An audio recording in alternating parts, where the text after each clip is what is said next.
Students, कैसे हैं आप सब। आई होप आप सभी अच्छे ही होंगे, ठीक होंगे, कुशल मंगल होंगे। तो आज भी हम सिंथेसिस ऑफ एल्डिहाइड के लिए एक नया टॉपिक लेके आए हैं जिसका नाम क्या है, गेटरमैन कोच रिएक्शन।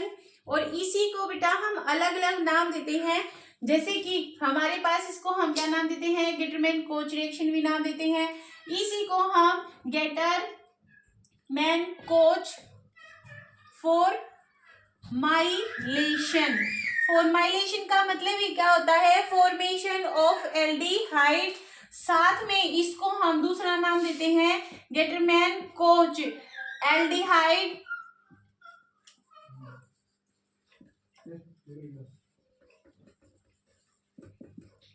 सिंथेसिस। तो इसी रिएक्शन के हमारे पास तीन नाम हो सकते हैं, इसको थ्री वेज में हम पूछ सकते हैं। जैसे इसका नाम आ सकता है गेटरमैन कोच रिएक्शन, या फिर गेटरमैन कोच फॉर्माइलेशन रिएक्शन, या फिर गेटरमैन कोच एल्डिहाइड सिंथेसिस। एक रिएक्शन को हम थ्री फॉर्म्स में लिख सकते हैं, या फिर इसका तीन फॉर्म में इसका नाम पूछा जा सकता है। अब ये रिएक्शन जो होती है वो कैसे प्रोसीड होती है, कैसे हम कहाँ से क्या करके एल्डिहाइड की फॉर्मेशन करते हैं, आप वो समझते हैं। तो इस रिएक्शन को परफॉर्म करने के लिए बेटा सबसे पहले हम क्या लेते हैं, CO। CO का मतलब क्या होता है, कार्बन मोनोऑक्साइड। साथ में बच्चों हम इसमें लेते हैं HCl, हाइड्रोजन क्लोराइड, जो कि एक एसिड होता है। अब आप सबको पता है CO कार्बन मोनोऑक्साइड जो होती है उसकी किसी भी दूसरे मॉलिक्यूल के साथ या एटम के साथ बॉन्ड बनाने की कैपेसिटी बहुत ही स्ट्रॉन्ग होती है, यानी कि वो हाईली रिएक्टिव इन नेचर होती है। तो जब भी हम इस कार्बन मोनोऑक्साइड को HCl के साथ कंबाइन करते हैं तो यहाँ से हमें मिलता है HCOCl। इसका नाम होता है बच्चों फॉर्माइल क्लोराइड। क्या नाम होता है इसका, फॉर्माइल क्लोराइड। ये जो फॉर्माइल क्लोराइड है ना, it is very very unstable.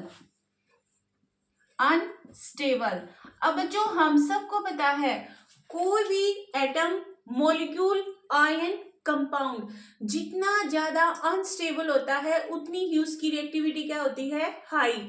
यानी कि हाई अनस्टेबिलिटी, हाई रिएक्टिविटी। वो जल्दी से जल्दी क्या करेगा, रिएक्ट करके अपने आप को स्टेबल बनाने की कोशिश करता है। तो हम यहाँ से ये लेंगे जिसका नाम क्या है, फॉर्माइल क्लोराइड। अब इसकी रिएक्शन किसके साथ करवाई जाती है, जब भी हम गेटरमैन कोच रिएक्शन करते हैं तो वहां से हमेशा हमें एरोमेटिक एल्डिहाइड्स की फॉर्मेशन मिलती है। तो एरोमेटिक बनाना है तो सीधी सी बात है बच्चों, हम यहाँ पे क्या लेंगे, बेंजीन रिंग। इस बेंजीन रिंग में हमने क्या डाल दिया है, यानी कि सिंपली बेंजीन लेते हैं, इसमें हमने डाल दिया बेटा HCOCl। जब हम इस HCOCl के अंदर क्या डालते हैं,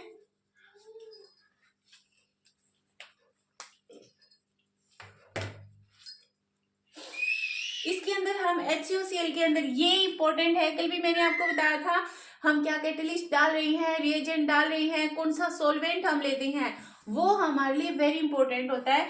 तो यहाँ पे इसमें हम लेते हैं बच्चों anhydrous aluminium trichloride, anhydrous aluminium trichloride plus में कॉपर क्लोराइड। यानी कि एक तरह से हमने यहाँ पे क्या लिया, अनहाइड्रस एल्यूमिनियम ट्राइक्लोराइड प्लस में कॉपर क्लोराइड। जब भी हम इसको डालते हैं, कॉपर क्लोराइड को यहाँ पे हम वेरी वेरी स्मॉल अमाउंट में डालते हैं। अनहाइड्रस क्यों लिया, क्योंकि जैसे ही हम उसमें वाटर डालते हैं तो ये जो कंपाउंड था इसके हाइड्रोलिसिस होके जो हमें चाहिए वो प्रोडक्ट ना बनके कुछ अलग प्रोडक्ट बन जाता, इसलिए हमने ये जो एल्यूमिनियम ट्राइक्लोराइड यहाँ पे लिया है, ये हमने लिया बच्चों यहाँ पे अनहाइड्रस। तो जैसे ही हम इसमें अनहाइड्रस एल्यूमिनियम क्लोराइड डालते हैं in a small amount of copper chloride, तो ये हमें प्रोडक्ट देता है बेंजीन, साथ में CHO, और इसको हम क्या नाम देते हैं, बेंजल्डिहाइड। और इसमें किसका लॉस हो जाएगा, फर्दर HCl का यहाँ से लॉस हो जाता है, प्लस में HCl। तो इस पूरी की पूरी रिएक्शन में ये जो HCl है, ये यहाँ पे जो हम HCl ले रहे हैं, ये एक तरह से किसका काम कर रहा है, कैटलिस्ट का। जिस फॉर्म में डालते हैं उसी फॉर्म में जो बाहर निकल जाता है उसे हम क्या नाम देते हैं, कैटालिस्ट का नाम देते हैं। तो ये यहाँ पे हमें हमारा मेन प्रोडक्ट मिल जाता है जिसका नाम क्या है, बेंजल डिहाइड। तो ये हमारे पास क्या था, सिंथेसिस ऑफ एल्डिहाइड। अगर यहाँ पे मान लिया सपोज करो हमने क्या लिया है, टोलुइन ले लिया CH3, तो उसमें भी हम सेम ऐसे ही डालेंगे फॉर्माइल क्लोराइड COCl, और उसके अंदर हमने क्या डाल देना है बच्चों, अनहाइड्रस एल्यूमिनियम ट्राइक्लोराइड प्लस में कॉपर क्लोराइड, और वहां से हमें जो प्रोडक्ट मिलता है वो क्या हो जाएगा हमारे पास CH3 साथ में CHO, यानी कि हमें यहां से पैरा बेंजल्डिहाइड की सिंथेसिस मिलती है। तो ये हमारे पास क्या था, Gattermann coach reaction. I hope सभी बच्चों को ये अच्छी तरह से समझ में आ गई हो, और अगर मेरा वीडियो आपको पसंद आया हो तो प्लीज इसे लाइक कीजिएगा, शेयर कीजिएगा और सब्सक्राइब कीजिएगा। तो बच्चों मिलते हैं हम नेक्स्ट रिएक्शन के साथ, जो कि हमारे पास क्या होगी, इटार्डे रिएक्शन और एल्डोल कंडेंसेशन।